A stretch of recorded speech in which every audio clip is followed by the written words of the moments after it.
What is up, boyos? Hello, boyos. Welcome to Last Week in Games, where everything is video games. Last week, well, today, actually, Microsoft had some things happen. I don't know what's happening with Nick right now. It is terrifying. There's also including a Halo TV show that we're going to talk about. Hey, Twitch is now on the Switch. A bunch of games coming to Xbox, and the NPD numbers are in. My name is Jake. That over there next to me, making the weird faces, is Nick Robinette Sapon. That's that. I've never told anybody my middle name, but you got it in the first try. Yes. Yes. I'm excited about these NPD numbers. I didn't look at them. I haven't looked at them. I don't know what to expect. They're probably the same as always, and Mario Kart 8 is still number 8. So I'm excited. It's going to be fun. The show is going to be fun. Xbox announced some shit today. Lots of stuff. I understand it's not last week, but today is, it's today, and we better get it out as soon as possible. Yeah, today in games.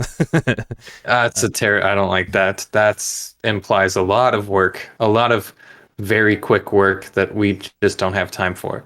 That'll be our daily games show. Today in games. Oh, I was thinking daily dose. This week in games. This day in games. This day in games. Yeah, maybe one day. This day. Games on this day. That's a good one. But for now, we're gonna, steal John Oliver's shtick and be Last Week in Games. What is John Oliver's thing? Last Week Tonight. That's his fucking thing? Yeah, that's his show. Man, it's Last Week Tonight. That's a stupid name. I know, just like Last Week in Games. Just like Last Week in Games. Whoever came up with that's an idiot. Yeah, it's funny. I didn't look at the NPD numbers either, so it'll be a surprise for me as well. I just saw that they were posted, so it'll be news to me as well. Sweet. Let's get into it. Let's get into what you've been playing. What you been playing, Nick? Nothing other than Gloomhaven. I just can't fucking quit it. You bought it. I did. So now it's like when I get home from work, if I have the time, I play with Brandon until he goes to sleep because he lives in Austria. And then if I'm not doing anything at night, you come on later in the evening, and then me and you play it now. And we barely scratched the surface. I think we did 4 missions, and you've already unlocked your first character. Like your next thing. It's Speed like, damn, run. dude, we are flying through this. It's so much fun. And if you ever thought about or wanted to experience or even played Gloomhaven, the tabletop thing, pick this game up. Support the devs. They're doing excellent work. This is by far my game of the year this year. But yeah, it counts. Fuck you, it counts. It does. Yeah, it counts. And then I've also been playing a little bit of Forza Horizon 5. I do have to preface this by saying that I've been playing it on the Xbox One S, the short, tiny little white Xbox. It feels, all the systems and the graphics all kind of look like Forza Horizon 4, but that, take that with a grain of salt. I hear this game is beautiful on PC with the right PC. I just don't have the right PC. I also don't have another 100 gigs to download this game onto my PC. So I have it on my Xbox, and it's Forza Horizon 4. I don't understand the hype behind this game. I read some reviews and people are like, yeah, the story sucks. And I'm like, well, then why did you give it a 9? Like, I understand there's a lot to do, but it's like you don't give games that are like, yeah, this part about it sucks, a 9. That's like, it's an 8. The story's not there, but the gameplay's good. That's an 8 at most. A 9 is like, it was great all the way through. It was just missing something. That's a 9. Yeah. A 10 is like, I do feel like there was no fucking flaw. The story in Forza is just inconsequential and doesn't matter at all. That shouldn't matter. Then don't fucking have a story. For Yeah. me, I grew up with uh, Need for Speed Underground, Need for Speed Underground 2, Need for Speed Most Wanted, Need for Speed Carbon. Now, Carbon didn't really have a good story. How dare Um, you? That is my favorite Need for Speed game. I love that game so much. I don't remember the story of Need for Speed Me Carbon. either, but I remember loving that game. Okay, okay, great. But in Most Wanted was my favorite one because it had such a compelling story for me. It was like you're at the top of the game before the game starts. You're like this top racer, right? And then you get into a race where you race for pink slips and somebody fucks with your car and you start racing and somebody like cuts your oil line or something, your fuel line, and you spill a whole bunch of fuel. You lose the race, you lose your car, you lose your respect. So you have to like work your way up through the blacklist and get their cars via pink slip. And you have to like you work your way up, and it's just such a good story. It's simple. It's such a simple story, but it is good, and it's like it gives you that determination to get better and better vehicles. It gives you like it's like, man, and everything was kind of hard too. I remember races, it was like, man, I'm never gonna fucking beat this. But I enjoyed that. I really enjoyed that one, and I wish racing games had that kind of shit now. Now they're like, oh yeah, we're fast and furious now, and everything has to have explosions, and we got to race a train, and we got to like fly through a plane and balloon down on top of a volcano, because that's the only way we can get people interested in this game, even though the story doesn't matter. And it's like, fuck sakes, dude. Like racing a train, that's cool, but like, why am I fucking floating into a volcano on a balloon? It's a car game. Make it about cars. I don't know. I don't know. Yeah, Forza Horizon has always been a little bit more cartoony and arcadey. Yeah, and I respect that. Than your typical, Forza Motorsports. Yeah, I respect that. I like the arcade versions of racing games just as much as I like the simulations. Now, I don't like Gran Turismo simulation where it's like you have to hit the corners perfectly and it's on a track and all you can race is on a track. I'm like, I'd rather race in the city.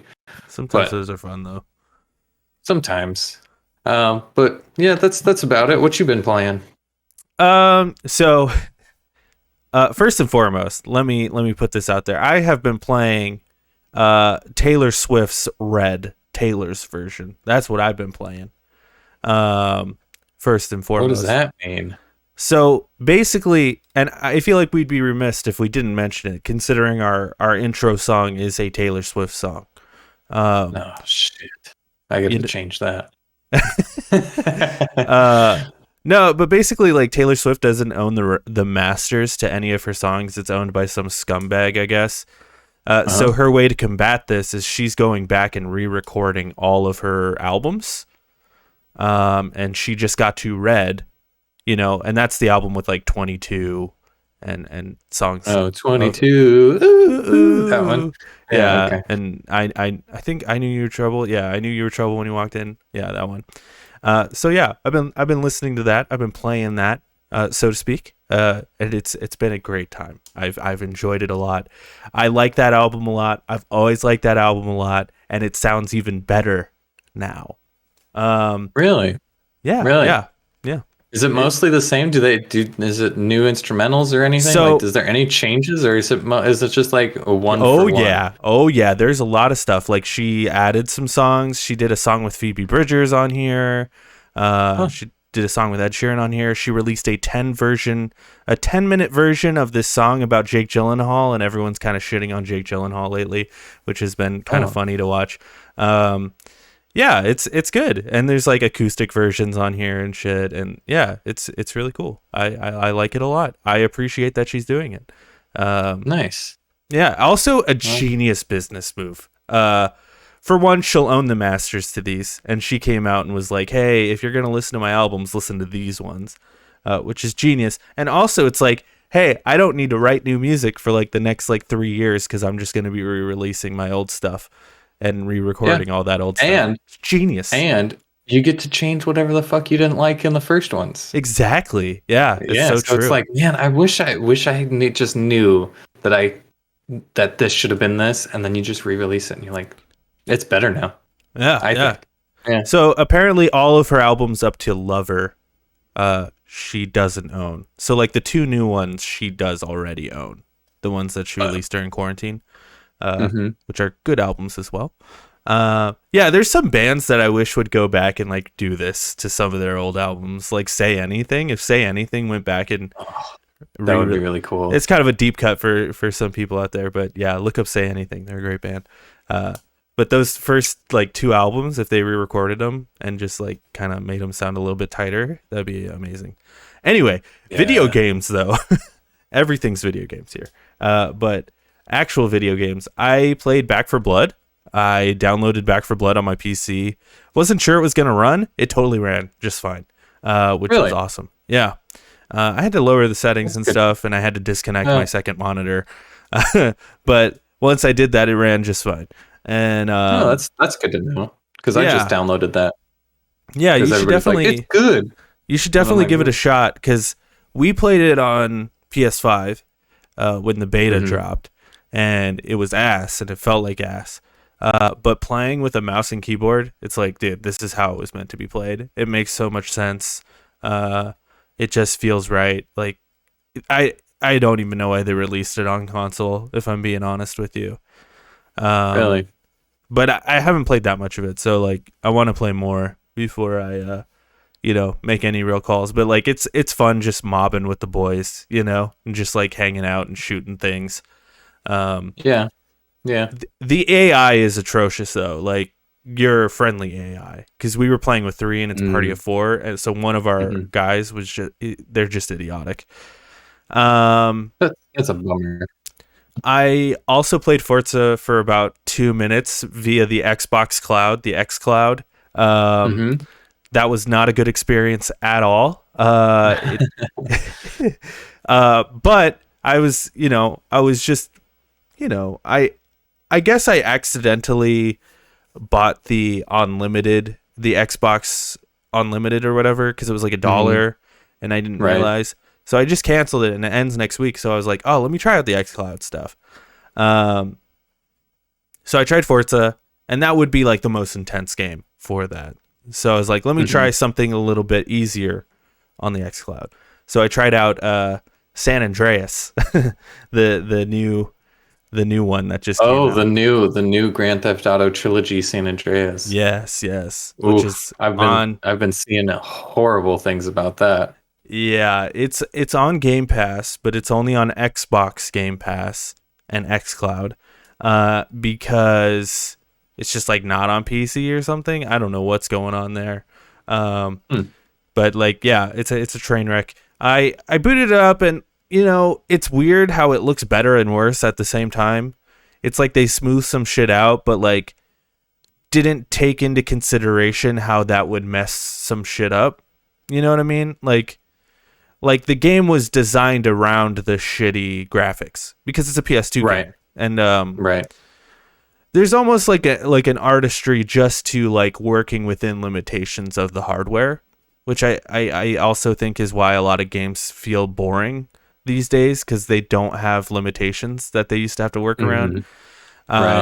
There's this great series, I'm going on a tangent here, but there's this great series on YouTube called Tech Tales, and it's just like old video games and like developers just like talking about workarounds they had to do, where like there was one where it was one of the developers of Crash Bandicoot talking about how they had to like access more RAM within the PS1 to make the game run. And I heard about this. Yeah, and it's just like it just like forces you to do stuff that makes the game more compelling almost. But like San Andreas just like smooths all of that shit out without thinking of like the repercussions of smoothing that out. For instance, everyone's fucking arms are just so long and disformed. Everyone's face is horrifying, and they looked horrifying on the PS2 one, but it was so grainy and like kind of ugly anyway, you just didn't really care. but like smoothing it out the way they have, it really focuses in on like how ugly they are. And I've seen some stuff online where like some of the jokes are even getting missed. Like there was one because of the way they scanned the walls for like the stores and stuff on the streets.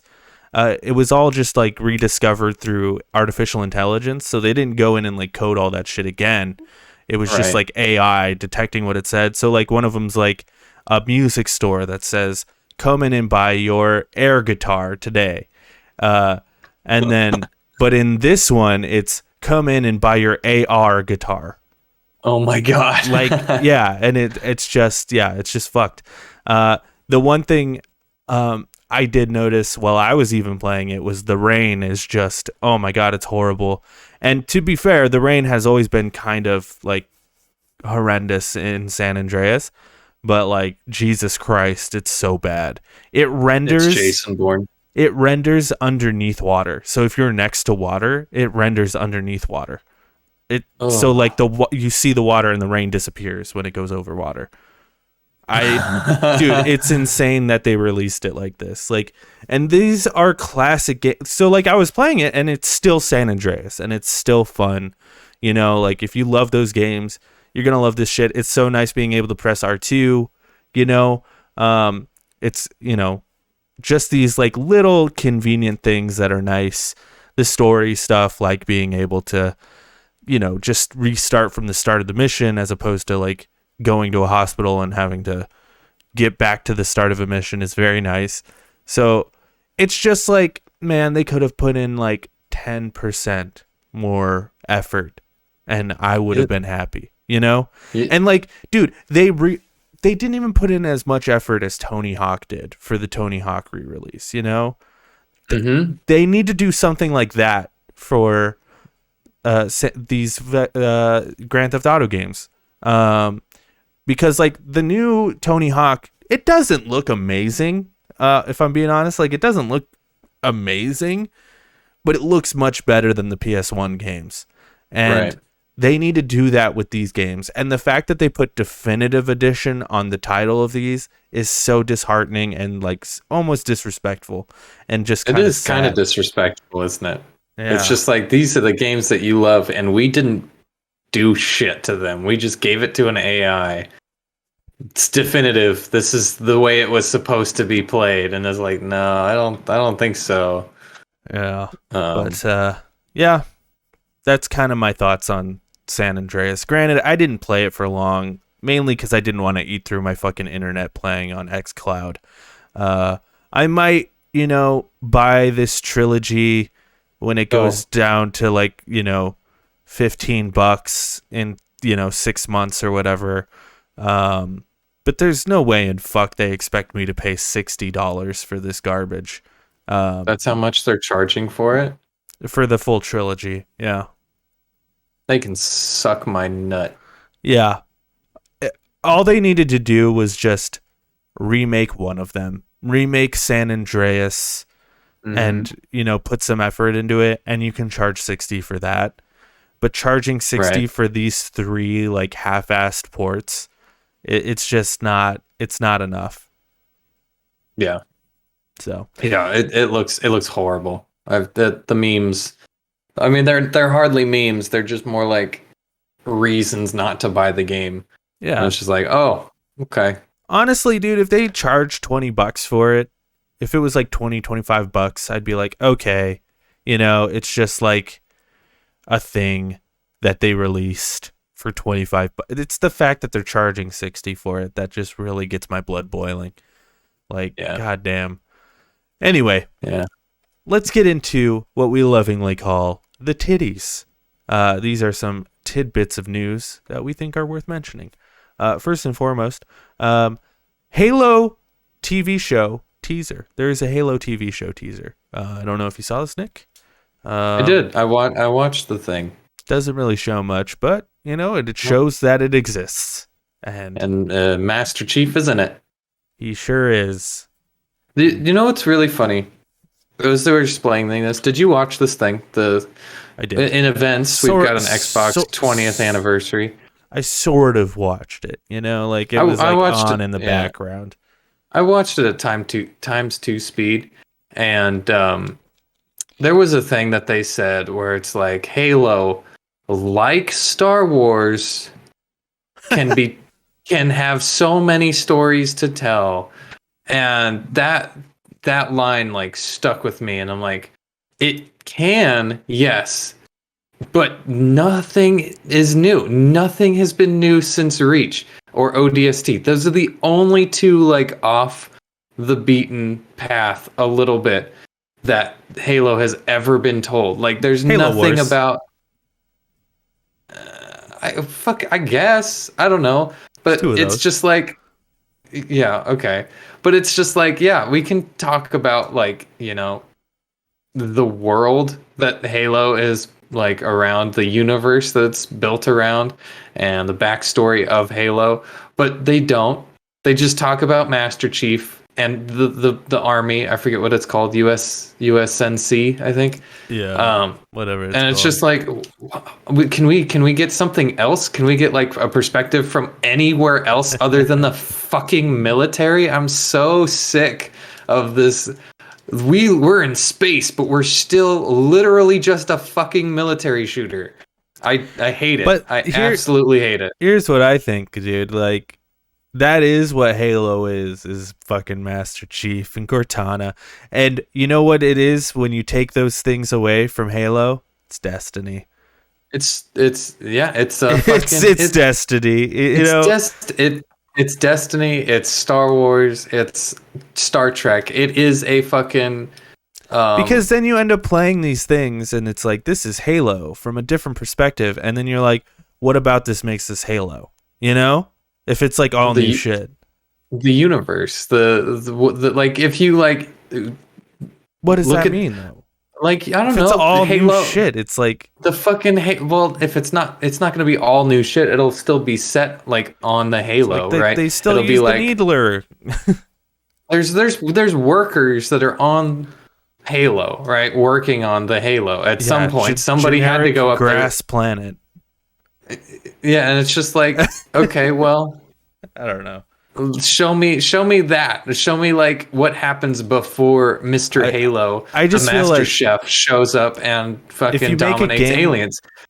Show me how scary these fucking aliens or the Flood is without me being a super soldier. Like, you don't have to call it Halo. You can call it like Surviving the Flood in Halo font with like a little Halo background. And see, I like that. That's cool. I like people would know, right? Yeah. And then you just show like, you have like a horror, I don't know, TV show, horror movie based in the Halo universe. It's not called Halo. It has nothing to do with Master Chief, but it's like they make references and they're like, oh my god, the Spartans need to arrive soon, as like the Flood's fucking coming in, and it's like, that would be cool. I just always feel like if you're gonna do that, just make a new franchise. Just make a new IP, which I feel like is what 343 should have been put on instead of Halo. Should have been doing is a new absolutely. IP. Just do something else. That's my thing. Is like, don't try to like leech off of Halo even more. Just make something new. And at this point, after this game, everyone seems to love it so far. They'll have some clout. Whatever they make next, people are going to be excited about. So just like ditch the Halo brand, And I know Halo's just so profitable for them, so it's like hard for them to do that. But dude, just let 343 make you something new, and let them be a little bit more creative. That's how I feel about it. But let them make Destiny again. As far as a Halo TV show, if you're gonna make a TV show about Halo, it should be about Master Chief. Master Chief is just so fucking boring, though. Yeah, I agree. I will stand by that. What does Master Chief give to anybody in terms of... What's the point of making a fucking show about Halo if it's not about Master Chief, though? They used to have shows about Halo where it wasn't about Master Chief. But he always popped up. He's always there. I didn't watch him.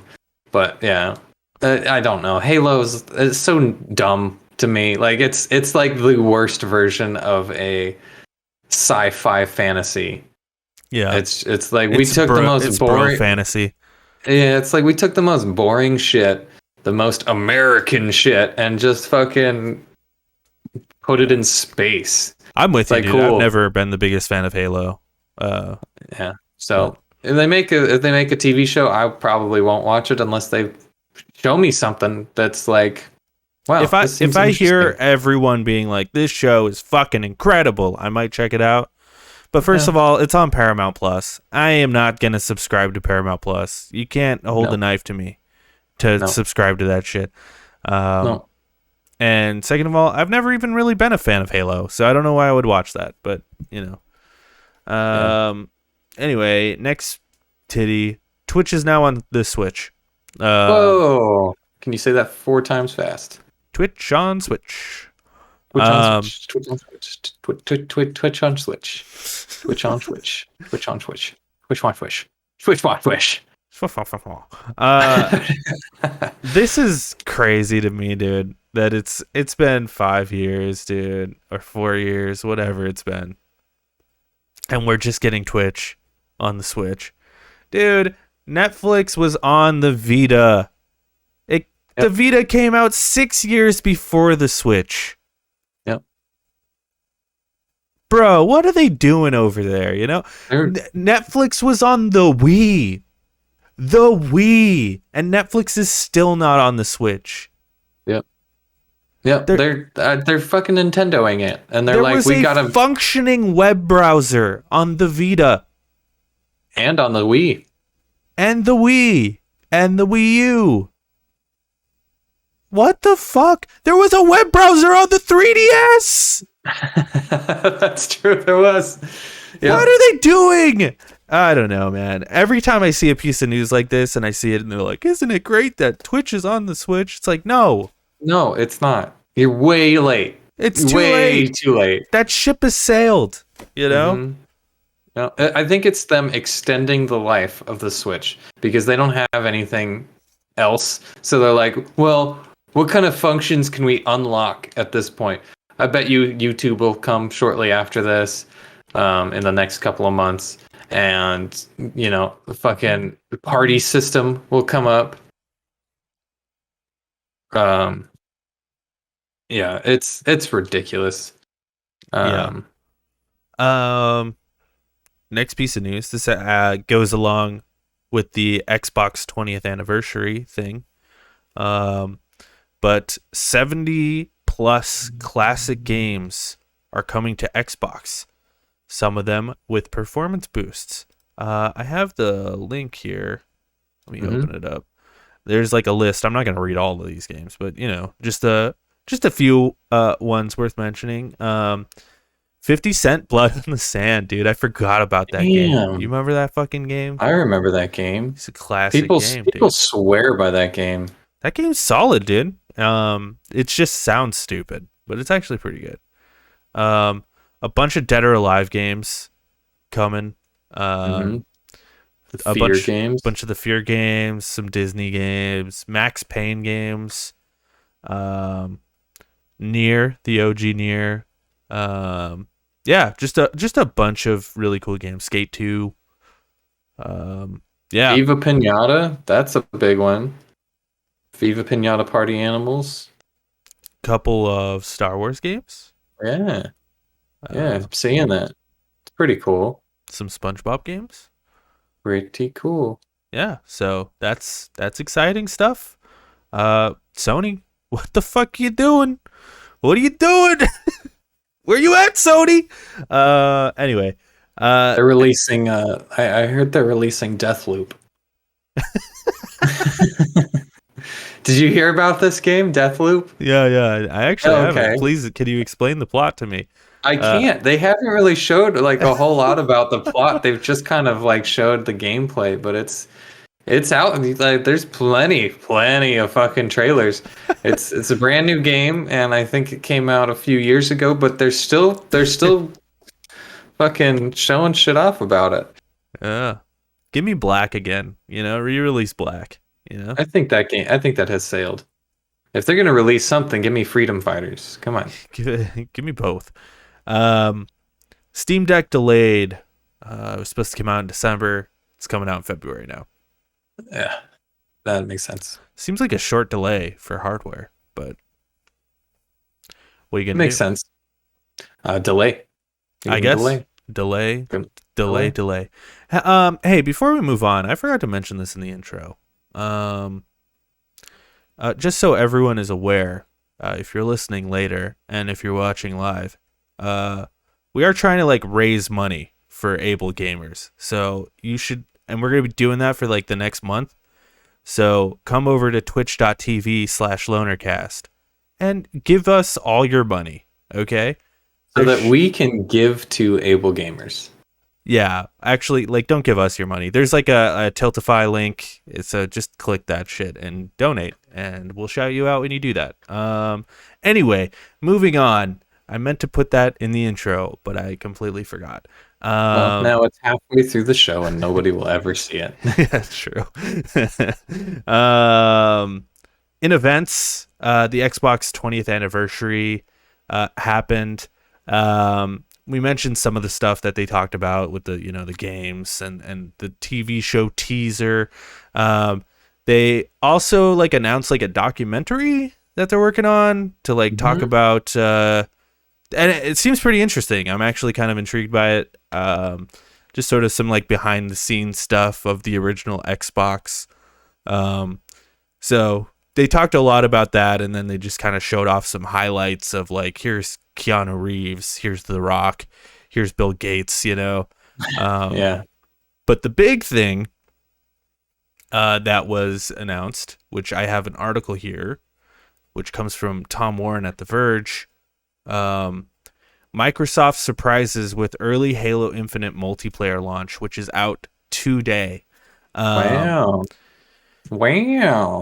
Microsoft is surprising Xbox fans today with an early launch for Halo Infinite multiplayer. Rumors of the early Halo Infinite multiplayer drop appeared over the weekend, and Microsoft is now making it official as part of today's 20-year Xbox anniversary. Halo Infinite's cross-platform multiplayer mode should now be live for everyone on Xbox One, Xbox Series SX, and PC to try out in beta. This beta includes access to Season 1 with all the core maps and Battle Pass features. Any progress in the multiplayer mode will also carry over to launch day on December 8th. Initially, there were a few hurdles downloading it from Xbox or via the Windows Store at first. The free-to-play game only showed up as part of a paid Xbox Game Pass subscription, and some players had issues launching it as well. Microsoft suggested players might want to reboot their consoles, and Halo community director Brian Gerard, whatever his name is, confirmed that some players were experiencing errors on launch since the build is still publishing and rolling out. But we're now seeing the game working on Xbox, and we had no issue firing up matches on PC via Steam from the get-go. They did take a bit longer than you might expect to load, lingering on the startup screens. On Xbox, it's a 25 gigabyte install. Steam starts with a 23 gigabyte download, expanding to 26 gigabytes. Microsoft announced that Halo Infinite early multiplayer dropped during a special anniversary stream. Yeah. So that's wild. We were like speculating, like me and you and a couple of our friends were in like a group chat, and we're like, because it was like kind of rumored that they might be dropping it. Do you fucking remember how it was rumored? Who first broke the fucking cheese? Please. On this one? So, fucking Pringles comes out with a tweet about a Halo. Do you remember this? Yes. I'm trying to pull it up frantically. Twitter, Halo Infinite Pringles. So they came out with a tweet that said something along the lines of like, we're glad to have this Halo inspired something. I'm pulling on. This is from at Pringles. No, that's not it. Anyway, so Pringles is like, hey, we're partnering with Halo to commemorate the launch of the multiplayer or whatever, and they have like the Moa burger flavored Pringles, which aren't very good, but they put a timeline like they're like 1 day, 5 hours, 40 minutes until the release of these Pringles alongside the release of the Halo multiplayer. And that was like today. The countdown ended today. And all of us are like, what the fuck? And then immediately the next day, Xbox like deleted their Twitter or something like that. Or like just went quiet and we didn't hear anything from it. People reached out to Xbox to like be like, hey, is this real? Is this happening? They wouldn't fucking give us anything, which like only solidified how true it was. So somebody who knows the PR of Pringles got the fucking scoop from somebody at Halo, and they're like, yo, they're releasing something big on Monday. Fucking fire up the Twitter. And so Pringles fucking announces the Halo early release, I guess. Yeah, that is worth mentioning. And too. I can't hear you. I don't know why I can't hear you. You can't hear me? Hello? Uh-oh. Mic check? Well, I'm coming through the Discord. I'm definitely coming through on Discord. I'll figure it out. Give me a second. Have you tried uninstall, or have you tried plugging it in and back in again? Oh God, we lost him. We lost him big time. I got you. Oh my God, there he is. Well, I don't know what the fuck happened. I just lost all the audio. That's the joys of doing a live show. You know what I'm saying? That's right. That is worth mentioning, though. Something that I didn't even add into the article because I didn't even think about it was was it Friday? I think November 13th. So it was Saturday.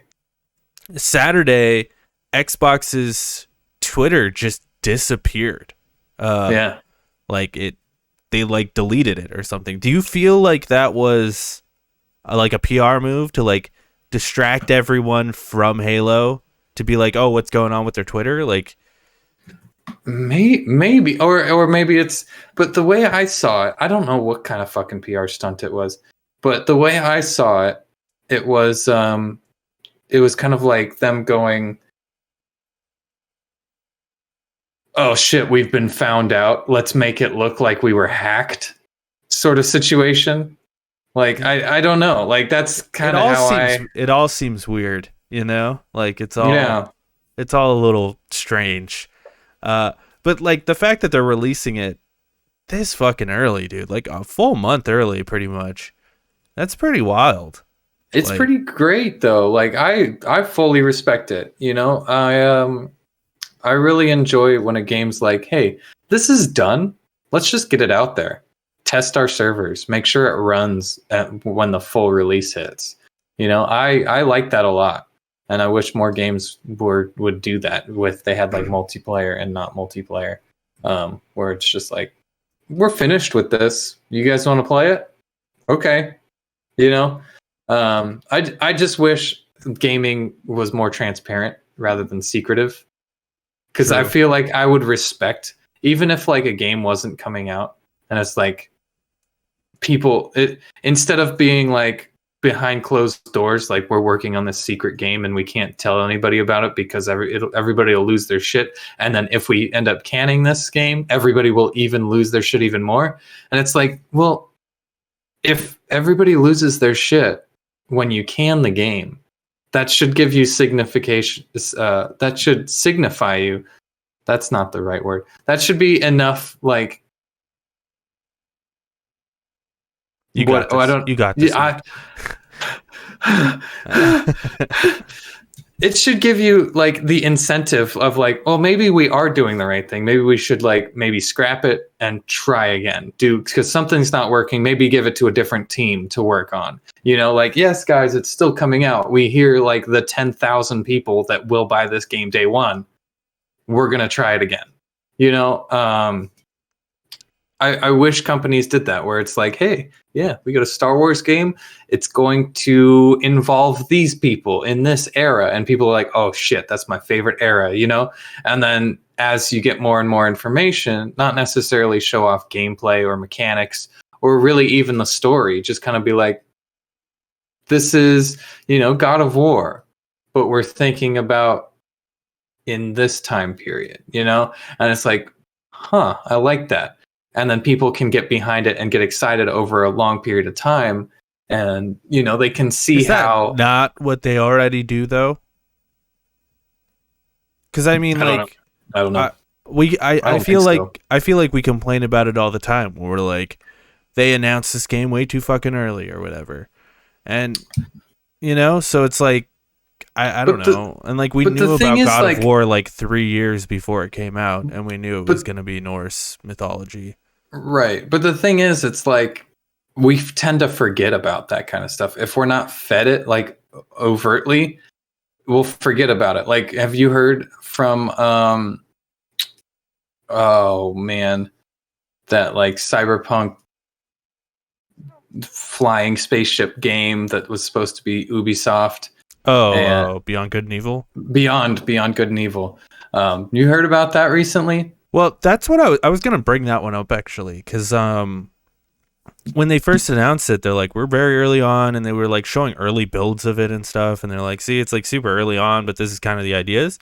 Yeah, and then they just sort of went silent. But also at the same time, I think that's okay that they went silent, because it's like they're working on the project, and like they don't have time to focus on PR and shit.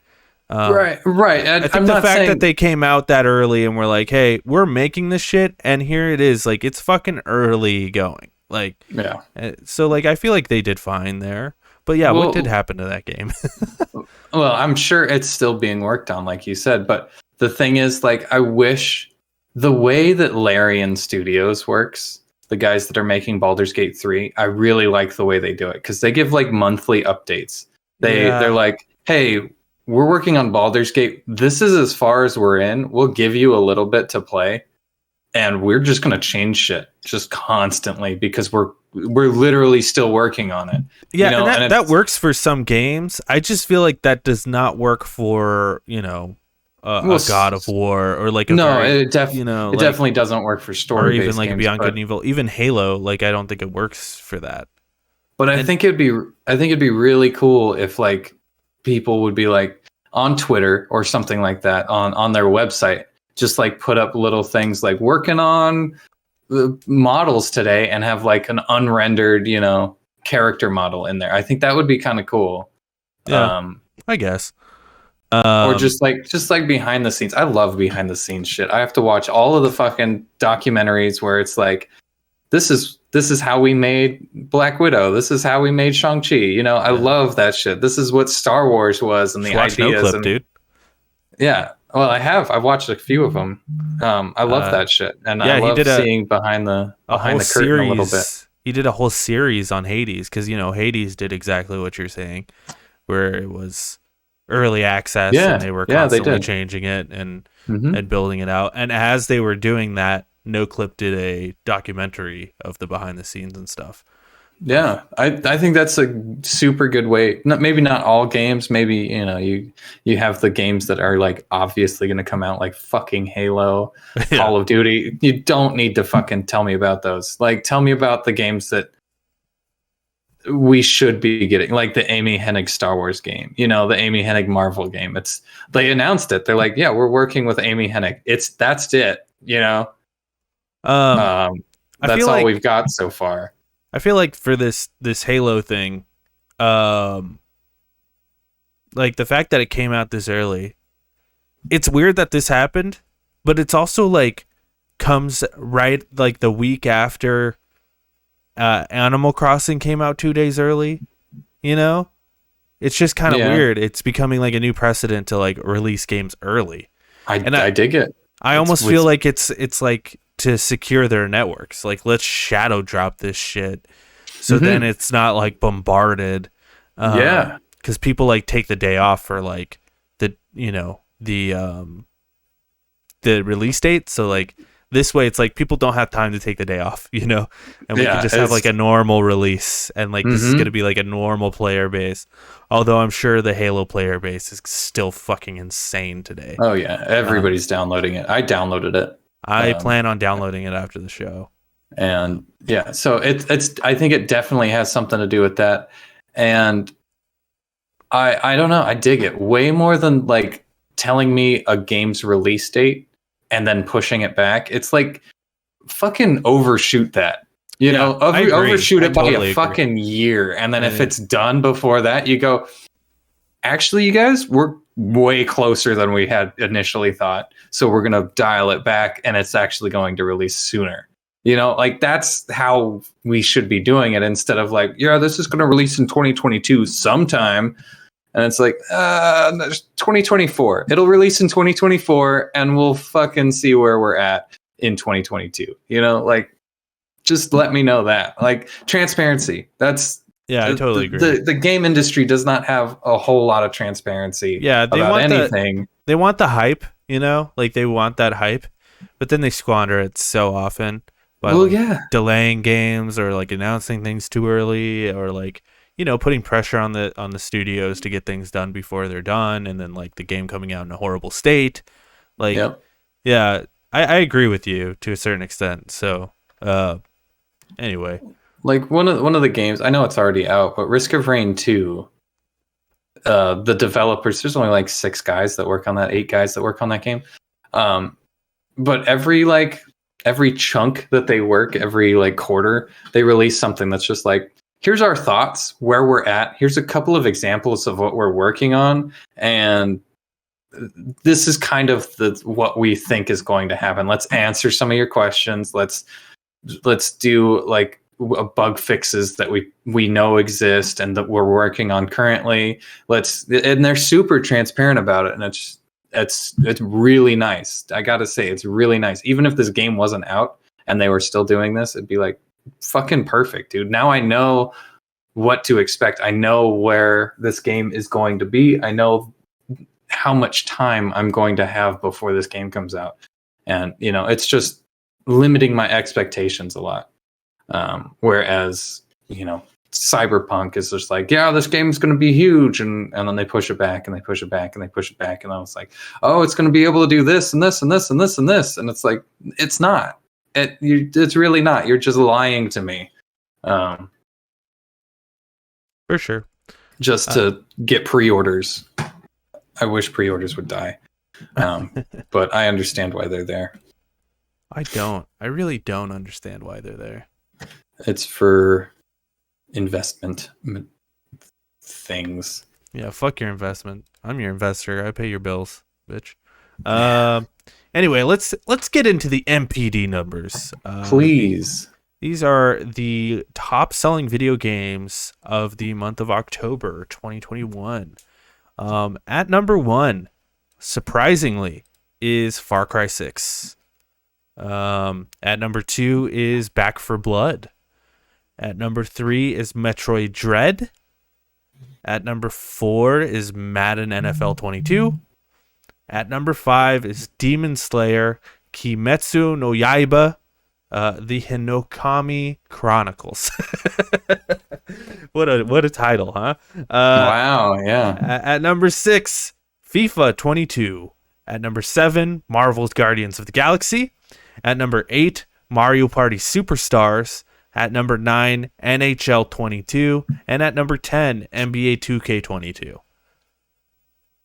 That's pretty wild. You know what makes me happy about this? It's all new games.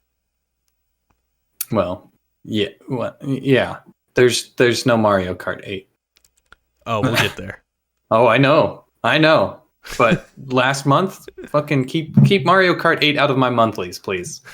I'll take Far Cry 6 as number 1. That's fine. Whatever. No, it's not. It's not fine. It's fine. It's fine. It's better than Mario Kart 8 because they need to fucking make a new Mario Kart and stop milking this shit. Sick of it. Sick of it. At least Mario Kart 8 is a good game. Far Cry 6, not a good game. It's Ubisoft. What do you expect? In fact, trash game, I would happily say. I am shocked that Back 4 Blood is at number 2. I did not think that game would be that successful, especially since it's on Game Pass. And like, I don't know how that works. I don't know how game sales work. Like, do they count some sort of game sales thing with Game Pass? I have no idea. I don't know. So I'm kind of surprised by that as well. And Metroid Dread sitting up there at number 3. That's pretty impressive as well. Like, Metroid has always famously been kind of Nintendo's like lowest selling franchise. It's not like one of the top dogs. Although it's not Mario or Zelda. It's right. Metroid. Right. It's always been like Metroid is kind of their B tier, C tier even.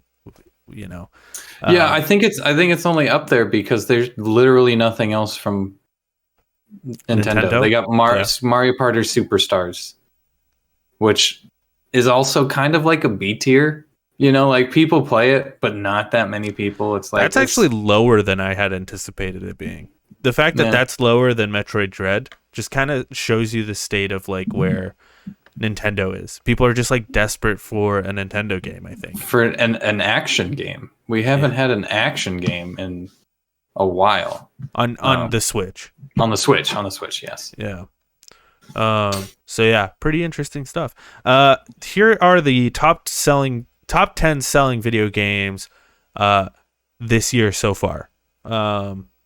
At number 1 is Call of Duty Black Ops Cold War. At number 2 is Madden NFL 22. At number 3 is MLB The Show 21. At number 4 is Resident Evil Village. At number 5 is Super Mario 3D World. Dude, I'm surprised by Village. Just like maintain, like it must have sold like a gajillion copies when it came out. Like Jesus Christ. Yeah. At number 6 is Marvel's Spider-Man Miles Morales.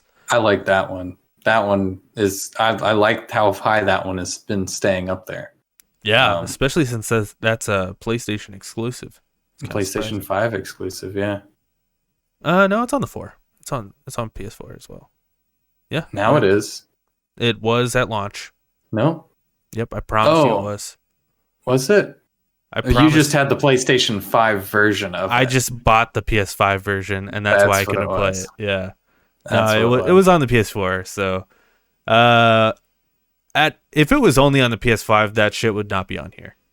There's just not enough PS5s in the wild for that to be the case. At number 7, Mario Kart 8. There it is. Go die. There it is. And surprisingly, this top 10 list up to this point, all the same from last month. Nothing changed. Yep. But then at number 8, we've got Far Cry 6, just kind of slipping its way up into the top 10.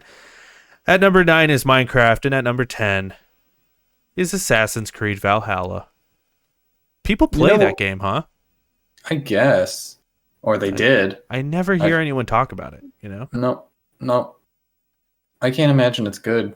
It's just, Assassin's Creed, and that's kind of what all of it's linked to, kind of like the Far Cry game. It's like people who play Far Cry and like Far Cry will buy Far Cry, And Giancarlo Esposito kind of sells this game as well.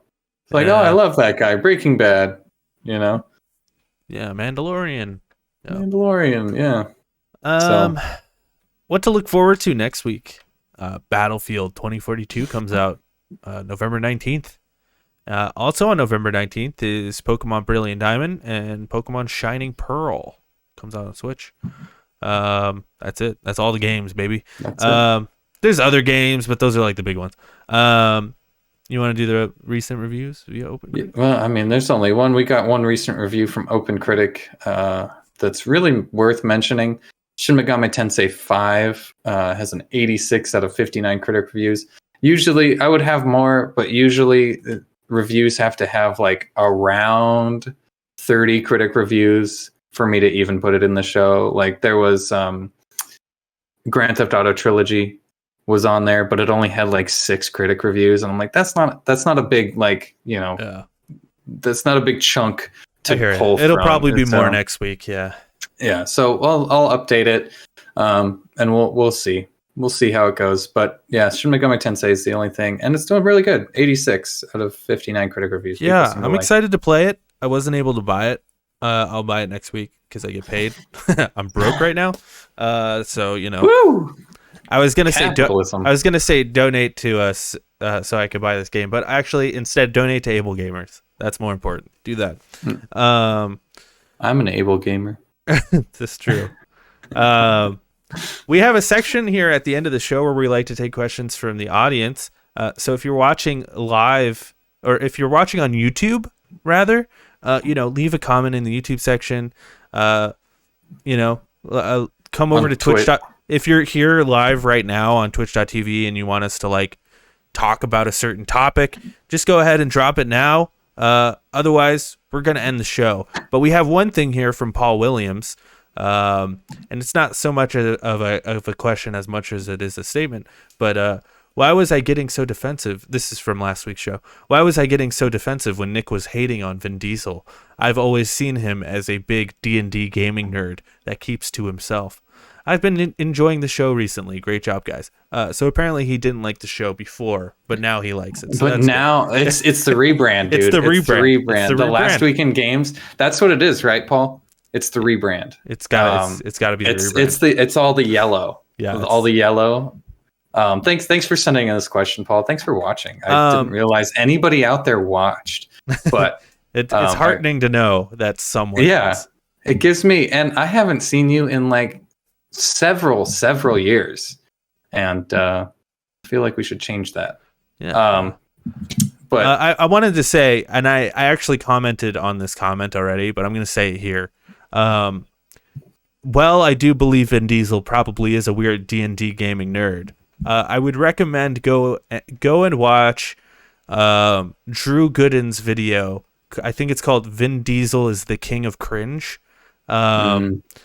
It's from like 3 years ago. But yeah, Vin Diesel's sort of a weird guy. So yeah, don't get me wrong either. Like, I love Vin Diesel because he is so fucking weird. Like, I feel like he would be the guy at the party that I'm like, oh, he's an interesting guy. And then like a couple weeks later, I'm like, I don't really like that guy. Like, I feel bad for, not inviting him to stuff, but he makes everybody feel uncomfortable when he's talking about whatever the fuck he's talking about. And to be frank, but my name is Jake, but to be frank, Riddick, they're awesome movies, dude. Riddick is amazing. Okay. I love Fast and Furious. Fast Furious, fantastic. Even though one of my favorite ones is one he's not even in. Which one? Oh, the third one? And the second one. And the second, yeah, you're right. You're absolutely right. The better ones are the ones that he's not in. Yeah. That's funny as fuck. I love 5 though. I love 5. I love 7. So let's keep it real here. And I love the pacifier. Okay. Make sure you check out other LonerCast shows on the channel. Jake and Corey podcast goes live every Monday. This show goes live on twitch.tv/LonerCast every Monday at 3:30 Arizona time. If you don't know what time that is, I don't know. Look it up, man. Make sure you follow us on Twitter at Emergency Pizza. That's me. At Emergency Pizza _ That's me. Nick is at Fatal_Microwave, and you can find the show at LonerCast1 on Twitter. Also, yeah, like I said, follow us on twitch.tv/LonerCast. I love you. Nick, any final thoughts? Yeah, I want to see who has Emergency Pizza. Who just has it? I think it's an empty page.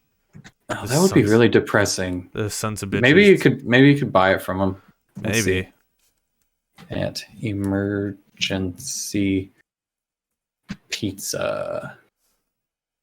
My shit's the first thing to come up. What the hell? People. I may have spelled Crumbs of Serotonin. I'm looking at you, Crumbs of Serotonin. I see you. That's what it is. They're a Twitch streamer as well. They beat you. They fucking beat you to the name. They have 7 followers. Those bastards. That ain't shit. Give me your thing. Also, LonerCast would be nice too, because we don't have that either. We have LonerCast 1. We got to do a rebrand, boy. We got to do another rebrand. Oh, see, LonerCast, it's just like an empty page. Nothing on there. It's a loan. They joined in January 2010. They have 1 follower. They've never made a post. Oh my god. Those bastards. I need it. It was you, probably. No, it says Yura Alipta. Ali. That is your second name. That's true. That is my second name. You're right. I forgot that was my second name. Anyway. Thanks for watching, everyone. We love you. Bye-bye. We'll catch you next week. Adios.